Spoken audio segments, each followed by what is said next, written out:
आप शुरू करें।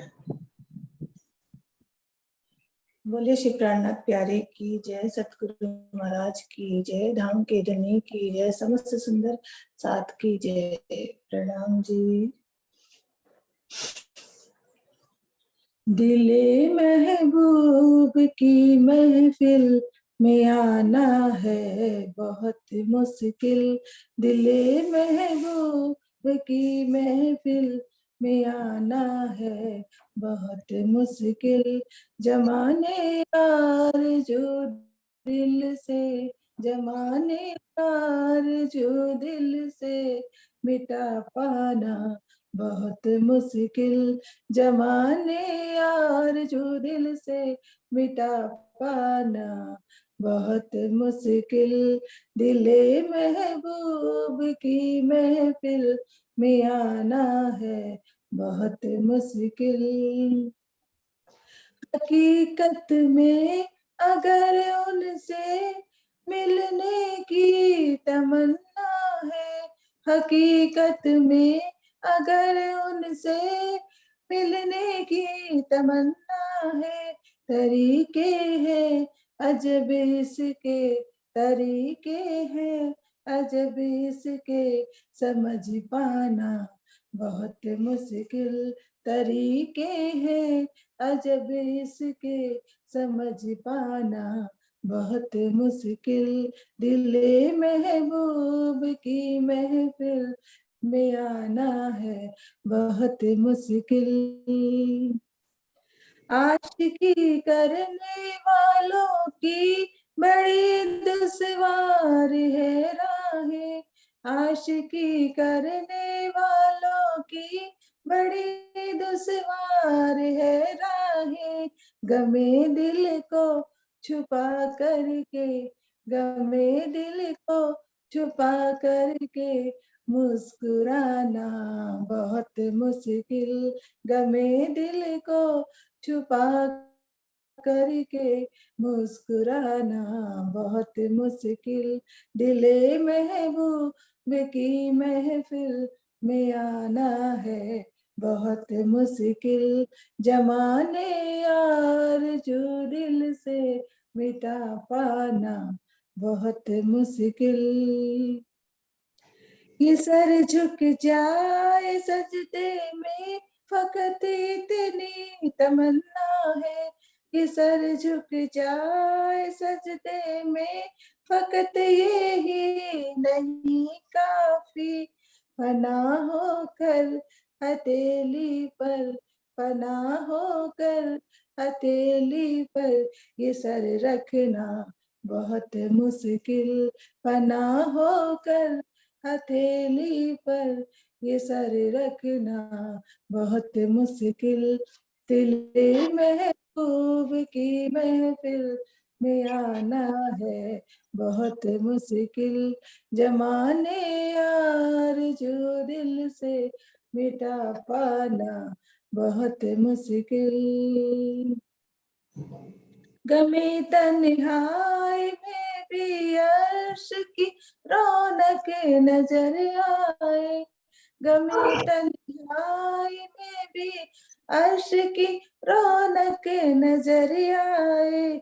सिमट जाना है प्रीतम में, सिमट जाना है प्रीतम में, सबर करना बहुत मुश्किल। सिमट जाना है प्रीतम में, सबर करना बहुत मुश्किल। दिले महबूब की महफिल में आना है बहुत मुश्किल। जमाने यार जो दिल से मिटा पाना बहुत मुश्किल। जमाने यार जो दिल से मिटा पाना बहुत मुश्किल। बोले श्री प्राणनाथ प्यारे की जय, सतगुरु महाराज की जय, समस्त सुंदर साथ की जय। प्रणाम जी। प्रणाम जी, प्रणाम जी, धन्यवाद अमिता जी। जी प्रणाम जी दीदी। बोलो सतगुरु महाराज की जय।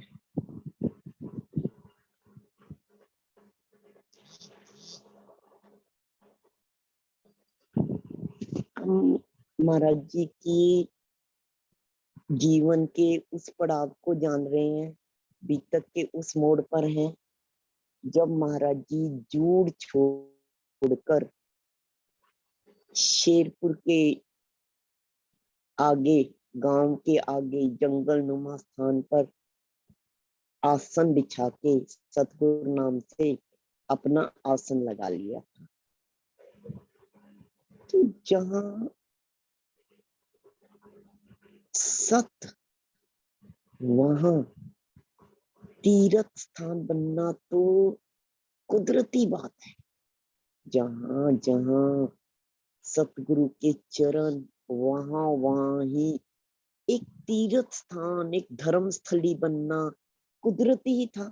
तो यहाँ भी महाराज जी के आसन लगाने की देर छोटी सी पहले झुग्गी सी बना दी गई 1-2 दिन में ही, महाराज जी के उठने बैठने के लिए, जहां वो अपना आसन लगा के आराम से धूप, गर्मी, बरसात से बच के बैठ तो सके। कम से कम अगर वो गांव में किसी के घर जाके, किसी गांव में किसी पक्की छत के नीचे नहीं रहते, तो कुदरत के इस बात से बचने के लिए।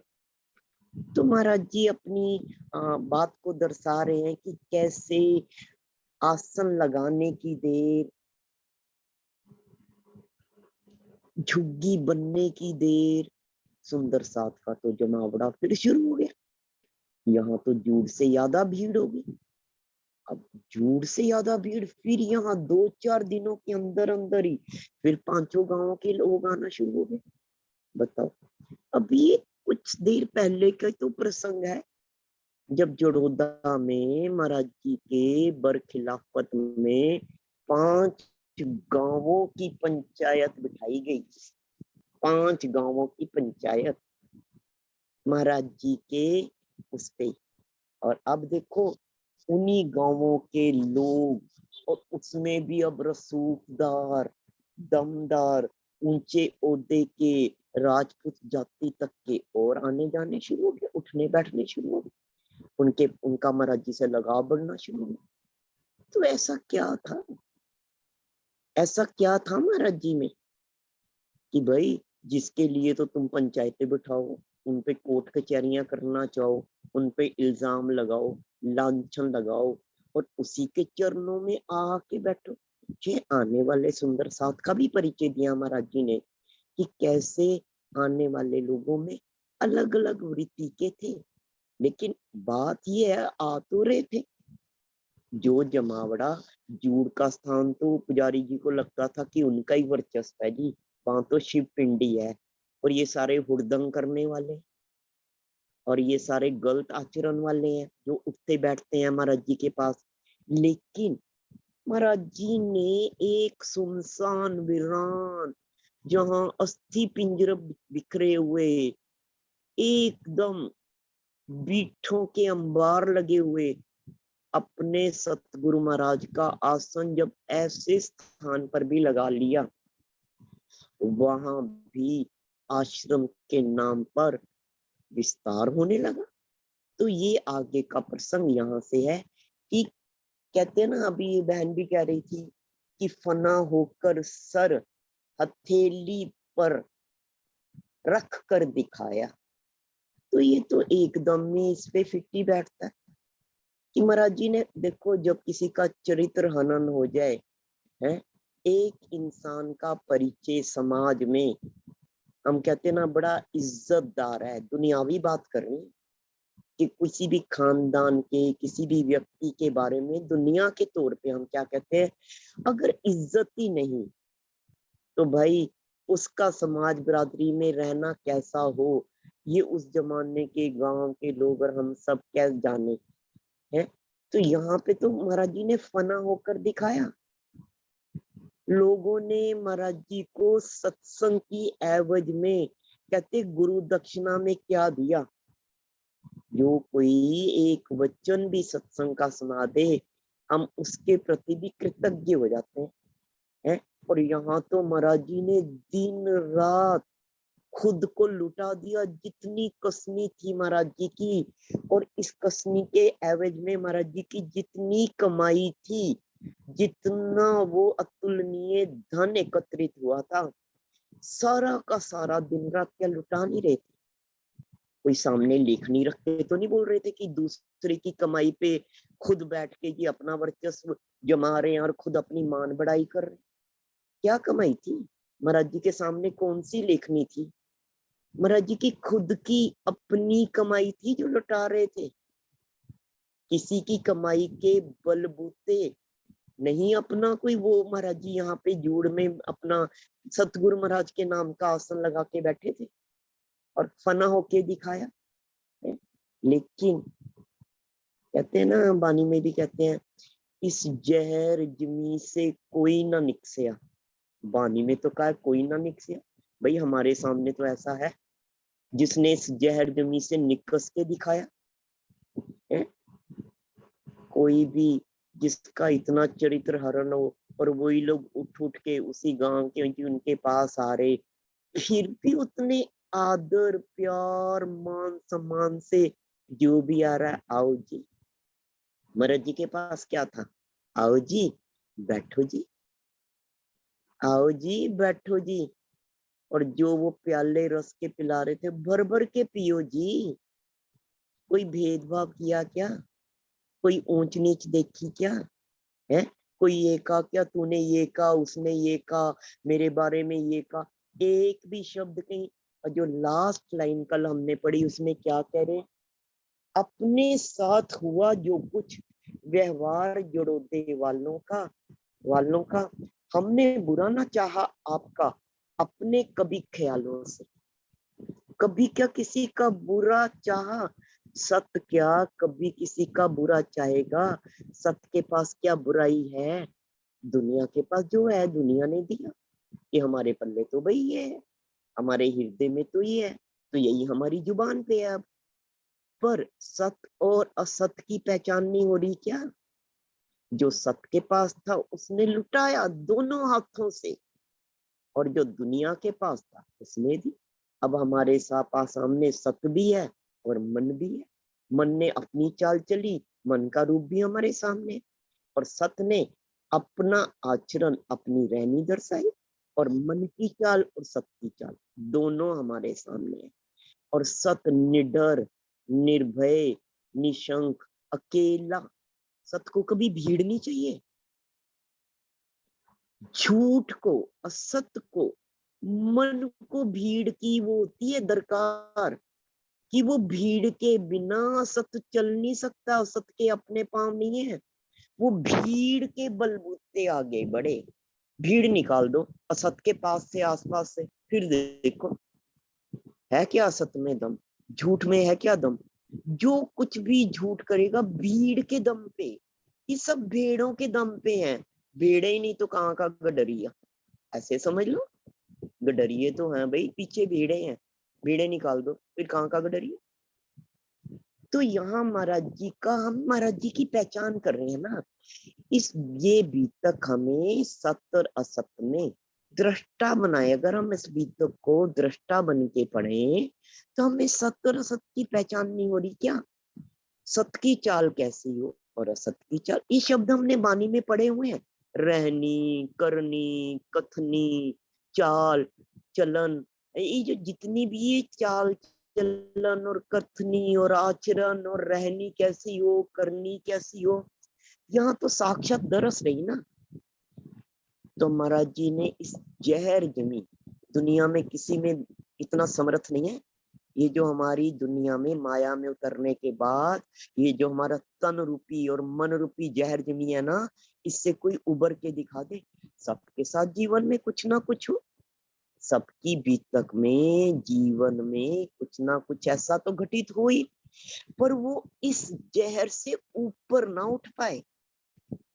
कहीं ना कहीं उसके मन में, मन की गहराइयों में, डीप इनसाइड कुछ ना कुछ। तभी तो देखा ना, इतने धर्रे बने हुए हैं, इतने ग्रुप बने हुए हैं, इतने संप्रदाय में इतनी शाखाएं बनी हुई हैं, चाहे बड़े बड़े हो, है तो कहीं ना कहीं जहर जमी।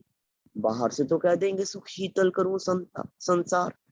भाई क्या अंदर से ये संसार सुख शीतल हुआ क्या? क्या मन में वो शीतलता ही है जो हम माइक पे दुनिया को देना चाह रहे? नहीं। तो यहाँ तो जहर जिमी से ऊपर वही महाराज जी, वही इतना लंबा चौड़ा पसारा कि 5 गांव के लोग, 5 गांव के पंच, पंचायत बैठ रही, और वही महाराज जी 1-1.5 महीना जब उसके बाद हरिद्वार घूम फिर कर वापिस आए, तो उसी स्थान पर देखो, चाहे जड़ौदा हो, शेरपुर हो, स्थान तो वही का वही है ना, है तो वही जन्मभूमि ना, कोई आपस में ये दूर दूर तो है नहीं है। तो उसी स्थान पर अपना डेरा फिर नहीं लगाया किसी मंदिर की। पहले तो जब वापिस आए थे एक मठ का आश्रय ले लिया था, मठ तो वहां पे पहले ही था, शिव पिंडी तो पहले ही थी, चाहे खंडित थी, चाहे जीर्ण शीर्ण अवस्था में थी, चाहे इतने लोगों की आवाजाही नहीं थी, चाहे शिव के नाम पे वहां पे शिवालय नहीं बना हुआ था, पर पिंडी तो थी ना उस जंगलनुमा स्थान पर जूड़ में। वहां भी मंदिर, पैर रखने की देर वहां भी एक नव निर्माण हो गया, और यहाँ आके फिर जंगल में आके बैठ गए। और कहा जाता नहीं है महाराज जी के बारे में, जंगल में मंगल कर डाला। किसमें इतना समर्थ है, किसमें इतना समर्थ है कि तुम एक जंगल में अकेले आके बैठ गए, और दिनों दिन उसमें इतना विस्तार हो रहा है जी, वहां जंगल में लोगों का आना जाना शुरू हो गया। तो ये हमारे सामने महाराज जी का व्यक्तित्व, बाहरी व्यक्तित्व भी, अंदरूनी तो हमने सारी पहचान कर ली कि महाराज जी के अंदर ही आज तक जितनी शक्तियां भी उतरी, असराफिल, जबराइल, जितनी ये शक्तियां थी, मोहम्मद साहब, धनीदेव चंद्र जी, प्राणनाथ जी, कृष्ण, ये सब छोड़ो, जितनी शक्तियां भी थी धनी की, वो भी सारी उतर के एक स्थान पर ही, एक ही हृदय में, एक ही काया के ऊपर उतर के एकत्रित हुई थी। हनुमान भी अंदर, शिव भी अंदर है, दिव्य शक्तियां भी सारी, दिव्य शक्तियों का शुरू से वर्णन नहीं हो रहा, तो वो क्या थे, वो जोश के, ये सारे फरिश्ते ही तो थे। अगर हम गहराई से समझें तो भाई महाराज जी के अंदर हनुमान जी थे, हनुमान जी खुद स्वयं, हमने वो सारा प्रसंग देखा है कि कैसे रास्ता खड़े हो गए रोक के, जिस दिशा में भी महाराज जी उस मठ से निकलना चाह रहे, उसी दिशा में ये खड़े हनुमान जी। क्या चाह रहे थे? यही तो चाह रहे थे कि महाराज जी उन्हें अपने अंदर स्थान दे, विराजमान कर ले। चलो उस पूरे प्रसंग को तो हम नहीं यहाँ पे वो कह रहे, लेकिन अगर हनुमान जी हैं तो दुनिया जहां में कोई भी हनुमान का अगर नाम ले तो हनुमान जी हैं कौन? हनुमान जी तो राम भक्त है। तो जहां जहां हनुमान, हनुमान तो हो गई वहां जहां जहां उनके राम के, श्री राम जी के चरण। तो अगर हनुमान जी महाराज जी के हृदय में, उनके भीतर वो शक्ति उतर आई, हनुमान जी उतर आए, तो बताओ जी श्री राम जी अब कहाँ? हनुमान जी के तो हृदय में श्री राम सीता जी समा रहे, उनके बिना तो वो श्वास भी नहीं ले। तो इसका मतलब क्या है, गहराई से अगर सोचो तो हनुमान कहाँ रहेगा? क्या अपने भगवान के बिना एक पल भी रह लेगा वो? क्या एक भक्त अपने भगवान के बिना सांस भी ले सके? है भाई, भक्त कहीं उसे जिसकी श्वास श्वास में, रग रग में, ज्ञानी के पास तो बुद्धि हो, प्रेमी के पास हृदय हो, भाई यहाँ दिल में, बुद्धि में, ज्ञान में, उसके इलम में, उसके प्रेम में, उसके इश्क में, उसकी भाव में, उसकी श्रद्धा में खुदा के अलावा है ही कौन? उसके भगवान के अलावा है ही कौन? तो जहाँ श्री हनुमान जी वहां श्री राम जी। और भाई अगर जहाँ श्री राम जी, तो क्या सीता राम जी के बिना रहेगी? जिसने 14 साल अपने बाहरी रूप में भी देखे तो पति के साथ रानी होने के बावजूद, एक राजकुमारी होने के बावजूद भी है, एक वन वन जंगल जंगल भटकी, तो क्या वो श्री राम जी को छोड़ देगी? तो अगर महाराज जी के हृदय में हनुमान जी, तो राम जी भी वही, राम जी वही, तो सीता जी भी वही। और भाई अगर सीता जी भी वही, हमने देखा शिव शंकर तो खुद ही आके आशीर्वाद दे रहे, भाई हमें ही गुरु धारण कर लो, तो जहां पर शिव आया हुआ है वहां पे क्या पार्वती नहीं होगी? पार्वती क्या शिव से अलग है? अर्ध हिस्सा नहीं है क्या? उनका अर्धांग नहीं है क्या? तो जहां पार्वती भाई, क्या बच्चा गणेश छोड़ देगा अपने माँ बाप को? उनके चरणों में नहीं बैठा क्या? गणेश जी भी हुए। अब देखो, हमने अगर महाराज जी को माथा टेक दिया तो क्या सारे के सारे इन देवी देवताओं को माथा नहीं टिक गया? और हमारी बुद्धि क्या गई? हम तो जी बहुत बड़े, हमारे पास तो तारतम, हम तो जी परम धाम पे तो हमारा चाबी तो हमारे पास है ना परम धाम की, तो हम कैसे इनको झुक जाएं? हम कैसे? ओ भाई देखो तो सारी शक्तियां कहाँ काम कर रही? सारी शक्तियां वहीं की वहीं तो नहीं उतर के आई हुई क्या? तो अगर तुम यहाँ बाहर से मन में इतना क्या वैर भाव, जिसने झुकना ही नहीं सीखा है तो वो इस रास्ते पे चलेगा क्या?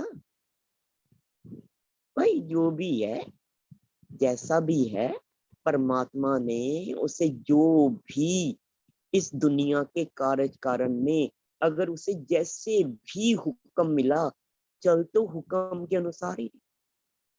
कह नहीं दिया दादा गुरु महाराज ने, क्या तू इतना बड़ा हो गया? क्या तू प्रकृति के नियम का भी उल्लंघन करेगा? तो इतनी बात से भी हम नहीं समझे कि दादा गुरु महाराज स्वयं श्री राज जी जैसे भी, जो ये प्रकृति के भी नियम है, जैसे काल शक्ति भी है, तो भाई काल शक्ति के आगे स्वयं श्री राज जी चाहे तो क्या ना सारा खेल उनके हाथ में नहीं है क्या? क्या उनका बाल सिर्फ अक्षर करोड़ों ब्रह्मांड बना और मिटा नहीं रहा? श्री राज जी स्वयं दर्शा रहे हमें, बाहर की सिर्फ कहानी को नहीं समझना। क्या दर्शाया? कहीं भी उल्लंघन नहीं करना, झुक के नहीं दिखाया काल के आगे भी ना भाई। बताओ उसकी खाना पूर्ति तो काल, यम को भी इतना, यम के आगे अपने, भाई जम के आगे उस राम रतन को भी झुकने को समझाया कि झंडू दत्त, अभी तक तो वो झंडू दत्त ही थे कि नहीं भाई, इतना तक हमें सिखाया गया। क्या सीखा हमने? एक मैं, मेरी, अहम, क्योंकि सिर्फ हमारे पास एक तारतम और एक बानी, बस।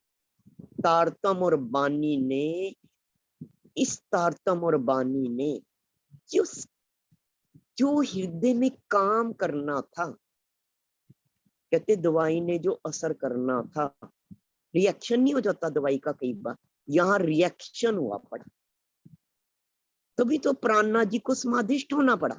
अगर ये रिएक्शन ही ना हुए होते तो क्या कमी थी? क्या कमी थी प्राणनाथ जी में, और क्या कमी थी उनकी वाणी में? क्यों नहीं जागे? क्योंकि जो वो असर उनका होना था, साक्षात प्राणनाथ जी बीच में मध्य में विराजमान, साक्षात स्वयं अपने मुखारबिंद से एक एक गुज भेद परम धाम का एक एक पक्ष दिखा रहे, दर्शा रहे, फिर भी ये हालत। और अब देख लो, है? अब देख लो क्या सुधरे हम, क्या सुधरे? इस वाणी ने, इस तारतम ने, है? तारतम के बल को कोई ना जाने क्या हुआ, तारतम का बल हमारे ऊपर क्या असर दिखा रहा? मेरे जैसा कोई नहीं, मेरे जैसा कथाकार, मेरे जैसा वाचक, मेरे जैसा समझाने वाला, मेरे जैसा भी प्राणनाथ जी के बानी। भाई ये कट्टरपंथी है, ये जानने मानने वाले लोग नहीं है। इतने कट्टर हो गए कि दूसरे को कुछ समझना ही नहीं अपने सामने। तो भाई यहाँ देख लो, क्या कुछ नहीं मिला, क्या लांछन नहीं लगे, क्या कुछ नहीं हुआ। उसी गांव में जहाँ पले बड़े हैं, एक एक गांव का बंदा की अभी सुता की शादी हुई जब, तो सबने देखा नहीं है, फिर भी इतने लांछन। तो लेकिन इधर से महाराज जी ये दर्शा रहे कि भाई हमारी तरफ से तो, हमारे जब मन था ही नहीं तो जहर कहां से होता? जब मैं मेरी थी नहीं तो कैसे कह देते मेरे को तुमने ये किया और मैंने, ये भी तो हमें समझना है। कौन है? फना नहीं होके दिखा रहा। जब पूरी कसनी की जब यात्रा करी तो भी फना होके दिखाया, अब पूरी तरह से नवाजा हुआ हमारे सामने है। इससे ऊपर आज तक कोई नवाजा ना गया ना नवाजा जाएगा। और फिर भी देख लो कितने निमाने होके बैठे, कहाँ बैठे हैं, कहाँ बैठ गए, कहाँ आसन लगा दिया। तो भाई इन लोगों को तो झुकना ही पड़ेगा, आना ही पड़ेगा, दर पे आना ही पड़ेगा, चाहे अब आ लो चाहे बाद में आ लो, आना तो पड़ेगा, झुकना तो पड़ेगा। जब माया महाराज जी जैसों पे इतने प्रहार कर रही, कहीं से नहीं बख्श रही, तो माया के हर एक प्रहार को कैसे सहन किया। सारा रास्ता क्या हमारे सामने नहीं है। कोई कुछ भी कहे भाई वो अपना ही तो परिचय दे रहा, कि सत्य का कोई कुछ बिगाड़ लेगा क्या। जो भी कहे कुछ भी दुनिया में, महाराज जी ने रास्ता क्या दिया, भाई झोली फैलाओ और स्वीकार कर लो। तो हमारे सामने वाणी में जो रहनी कही हुई ना, वाणी में जितनी राह दर्शाई हुई, सारी की सारी राह महाराज जियों ने चल कर दिखाई। महाराज तो सारे बने फिरते, कौन दुनिया में महाराज नहीं है। जिसने एक को, दो को, तीन को, चार को तारतम दे दिया, एक को भी दे दिया, वो महाराज बन गया। पर रहनी तो बताओ ना, दर्शाओ कि ऐसी रहनी भी उनमें दरस रही जिनसे हमने तारतम लिए हुए हैं, और जो हमारी बाह पकड़कर हमारे सारे मन के भ्रम दूर करके, सारे पर्दे, सारे आवरण, सारे संशय दूर करके हमें निज घर तक पहुंचा रहा। महाराज जी ने क्या कहा, 248 पेज, लेकिन किए भुगतने पड़ते, किया आज का पाओ कल। क्यों किसी को कुछ कहना, भाई जैसी जिसकी वृत्ति है वैसे ही उसके कर्म, और जैसा जिसका कर्म हो वैसा ही फल सामने। जो आज हम बो रहे कल हमने वही तो काटना है, ये समझाया गया। तो महाराज जी ने जब इस बात को कहा कि हमारे मन में, जो मन था ही नहीं, चलो फिर भी अगर वो कहें कि चलो हमारे में, हमारे अंदर, हमारे भीतर किसी के भी व्यवहार के लिए कोई भी बुरा भाव नहीं था, तो बुरा भाव क्यों हो भाई। जो कर रहा अपने लिए, जो कर रहा भाई अच्छा ही कर रहा। और जिसने जो किया, महाराज जी ने तो हर बात को कारज कारण नहीं समझा। अगर जूड़ में इतना बड़ा कांड ना हुआ था जूड़ के कारण, तो आज हम क्या शेरपुर आश्रम के इस पवित्र स्थान पे क्या हमारा आना जाना होता। तो भाई कारज कारण भी बने, तो महाराज जी ने साफ ही तो कह दिया, जो करेगा, जो बोएगा सोई काटेगा, जो करेगा सोई पाएगा। कर्म अकर्म के पाठों में दुनिया जाति दली सकल, फिर वही बात जो शुरू में एक बार पहले भी हुई, 2 पाठ। कौन से पाठ, ये जो माया में दिन रात की ये जो चक्की चल रही कर्म और अकर्म की, इसमें हर कोई पिस रहा। कौन सा ऐसा दुनिया में जिसने जीवन धारण किया, उतरा हुआ है, जीव है दुनिया में, जो इस चक्की में नहीं पिस रहा। हमें छेड़ता ही रहता वह व्यक्ति जड़ोदे का अक्सर। अब इस बात के बाद महाराज जी एक अगले प्रसंग की बात बता रहे हैं। अभी पीछे हमने कल पढ़ा था ना कि जुड़ोदे का एक पटवारी भी महाराज जी के पास आके उठना बैठना शुरू हो गया। तो भाई अगर इतने महाराजियों में इतनी गलतियां थी, या इतने उनके अंदर विकार थे, फिर क्यों आ रहे, आ तो सारे वहीं के वही रहे। अब तो और बड़े बड़े भी, और भी ओहदे वाले जो कि वहां के रसूखदार व्यक्ति थे, जैसे महाराज जी ने यहाँ आसन लगाया वो सारे भी आने शुरू हो गए। तो भाई जो कान में जहर घोला गया, हृदय ने तो ग्रहण नहीं किया, उनके हृदय ने तो स्वीकार नहीं किया। तभी तो उस पंचायत में सारे गूंगे, एक भी तो नहीं बोला, एक ने भी तो चिन्हित नहीं किया, नहीं जी इनमें ये अवगुण। तो सारे के सारे यहाँ आ रहे। अब जुड़ोदे का पटवारी भी आ रहा। लेकिन क्योंकि महाराज जी ने हमें बताया भाई श्रोतागण में भी, भक्तों में भी हर किस्म के हों।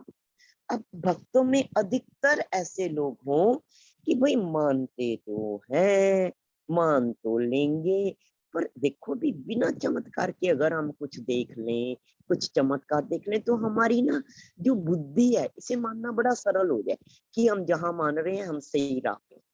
तो इसकी भी वही बीमारी थी पटवारी की, कहने को तो पटवारी, कहने को तो थोड़ा बहुत पढ़ा लिखा भी, पर वो जो अंदर भीतर की वृत्ति थी उसमें ये बात भी घुसी हुई थी कि महाराज जी तो है, चलो सारी दुनिया भी मान रही है, हम भी इनके पास उठ बैठ रहे, पर अगर ये कोई चमत्कार देख ले तो फिर मानना कितना ही, विश्वास करना और कितना ज्यादा दृढ़ हो जाएगा, मानने में आनंद आ जाएगा। तो हमें छेड़ता ही रहता वह व्यक्ति जड़ोते का अक्सर, चमत्कार दिखला दो कोई, कहता रहता उकसा कर, कभी कभी यह भी कह देता, भले बने तुम बाबा जी, केवल बातें ही बातें, चमत्कारिक पास नहीं। वैसे पढ़ा लिखा भी था, कहने को था पटवारी, लेकिन क्या करता बेचारा, चमत्कार ने मति मारी। अब वो व्यक्ति था पटवारी, पढ़ा लिखा भी था, है, महाराज जी के पास आता, महाराज जी के पास आता, सत्संग वार्ता भी सुनता, महाराज जी के सारे संवाद जो सुंदर साथ के साथ होते वो भी सुनता, कई बार कोई ऐसे वाद विवाद में प्रश्न हो जाते वो भी सुनता, लेकिन जो उसकी लगन थी हृदय में चमत्कार की, जो सुई अटक गई थी वो नहीं हिल रही थी। तो जब वो महाराज जी के साथ उसे एकांत मिलता या सबके के बीच में, जब भी महाराज जी को वो खुद स्वयं अपना कोई अपने दिल की बात करना चाहता तो यही कहता चमत्कार, और कई बार उसकी आवाज में तलखी भी होती, महाराज जी को उकसाता भी रहता कि वाह भाई अच्छे तुम तो बाबा जी तो बन गए झंडू दत्त, वाह है, लेकिन तुम्हारे पल्ले चमत्कार तो है नहीं। चलो माना ज्ञान चर्चाएं, वो तो यही कहता था कि माना ज्ञान चर्चाएं तुम बहुत अच्छी कर लो, पर बाबा जी झंडू दत्त जी लंगोटधारी हो गए, बाबा जी बन गए, लेकिन चमत्कार तो पल्ले नहीं। देखो गांव के लोग आपस में वार्तालाप में तो अपनापन समझ के वो कहता था, तो महाराज जी को उकसाता रहता था कि कोई चमत्कार तो दिखा दो। अब आगे की जो घटना प्रसंग है ये भी बहुत ही समझने लायक है।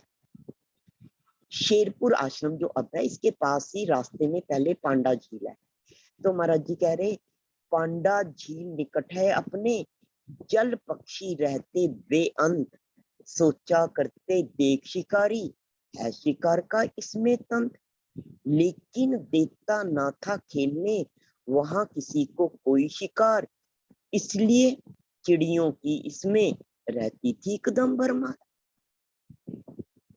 अब वहां पर ही शेरपुर गांव से पहले अगर गांव की ओर जाओ तो रास्ते में पांडा झील पड़ती है, वो पांडा झील के नाम से ही मशहूर है।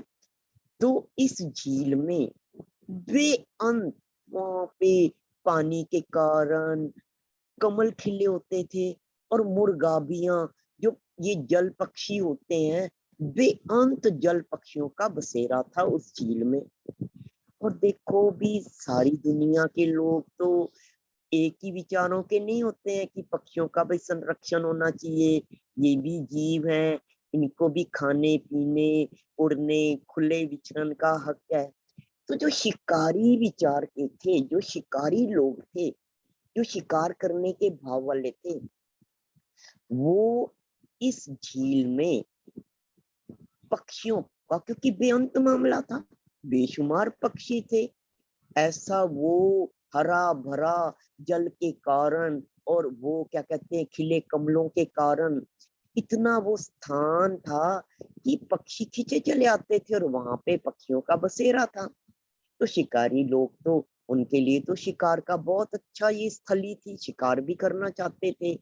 और लेकिन यहाँ पर गांव वालों का भी ऐसा पहरा था, गांव वाले इस बात के बड़े पक्के थे, वो किसी भी ग्रामीण को या बाहर के शिकारी को इस स्थान पर, इस पांडा झील पर शिकार नहीं करने देते थे, किसी को भी नहीं करने देते।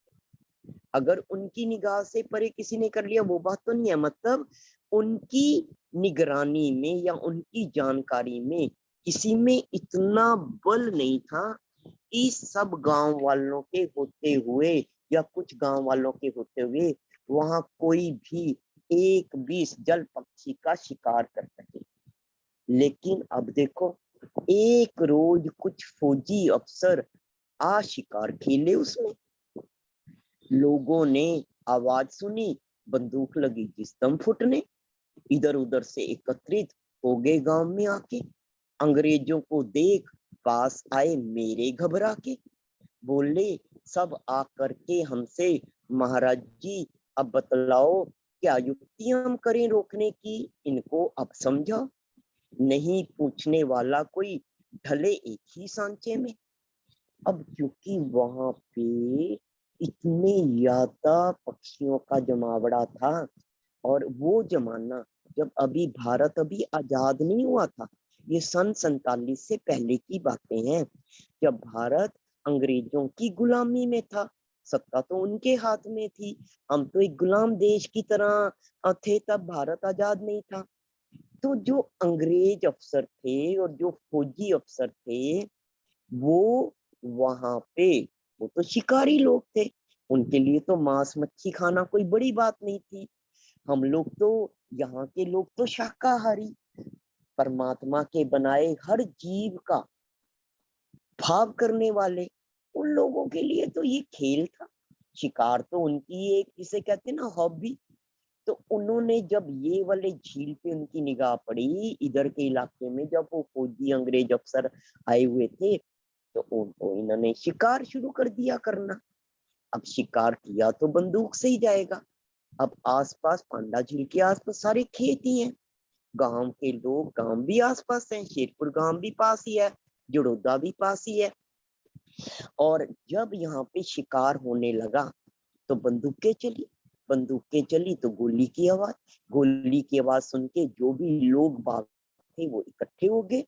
जब उन्होंने देखा कि अंग्रेज लोग यहाँ पर, अंग्रेजों का एक झुंड, एक ग्रुप यहाँ पे शिकार कर रहा, तो वो तो घबरा गए। और देखो जी, खुद निर्णय कुछ ले नहीं पाए, तो महाराज जी के पास फटाफट आश्रम में आके महाराज जी की तरह अभी उधर आके बोले, महाराज जी अब आप बताओ हम क्या करें, इन लोगों को कैसे रोकें, हमें कोई तो रास्ता सुझाओ, कैसे इन्हें समझाएं। ये तो यहाँ पे शिकार शुरू कर दिया इन्होंने, आज इन्होंने शिकार शुरू किया है इन लोगों का। ये तो मार मार के सारी मुर्गाबियां, सारे जल पक्षी जितने भी यहाँ पे हैं, जो इस पांडु तालाब की शोभा है और जिनका यहाँ पे बसेरा, ये तो मार मार के खा जाएंगे या उनका शिकार कर लेंगे। तो हमें तो कोई ना कोई, इनको तो कोई पूछ भी नहीं सकता, ये तो सारे एक ही आचार विचार के, एक ही सांचे में ढले हुए, इन सब के तो एक ही आचरण। चलो अगर यहाँ कोई शिकार करता है, अगर 100 में से कोई एक शिकारी या दो, यहाँ जो आसपास के गांव बसे हुए, ये तो सारे एक ही जैसे, तो क्या किया जाए। भार सभी के सर पर है, भले राज सुरक्षा इनकी, वे तो हैं अंग्रेज, मार डालेंगे पक्षी अनगिनत। फौरन कोई युक्ति बताओ, काम जरूरी है करना, मर भी अगर गए तो क्या है, 2 बार नहीं मरना। अब लोग इतने भाव से भरे हुए महाराज जी के पास आ गए, महाराज जी भी आप ही हमें कोई सुझाव दो, कोई रास्ता दिखाओ, हमारा मार्गदर्शन करो। ये तो अंग्रेजों का इस तलैया पे, इस क्या कहते हैं, इस पांडु तालाब पे इनकी निगाह आ गई, ये तो मार मार के इन्हें खत्म कर देंगे जानवरों को, है। तो इनकी कोई बुद्धि का पता है, एक होता है एक आधा, ये तो अनगिनत जानवर भी